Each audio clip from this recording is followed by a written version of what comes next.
I ran into this last week. Here's what fixed it for me. If you're looking to enable biometric login on Wix, follow these simple steps to get it set up quickly. Step 1. Log into your Wix account. Start by logging into your Wix account using your regular credentials. This is where you'll access the settings for biometric login. Step 2. Navigate to Security Settings. Once logged in, go to the Account Settings and find the Security section. This is where you can manage your login preferences. Step 3. Enable biometric login. In the Security Settings, look for the option labeled Biometric Login and toggle it on.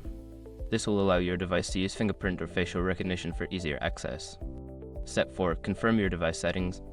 Make sure your device's biometric features enabled, such as fingerprint recognition or Face ID. If these settings are off, the biometric login won't work. Step 5. Test the biometric login. Log out of your Wix account and try logging back and using your biometric method. If everything is set up correctly, you should be able to access your account seamlessly. If you follow these steps, you should have biometric login enabled in no time. Enjoy the convenience of quick access to your Wix account.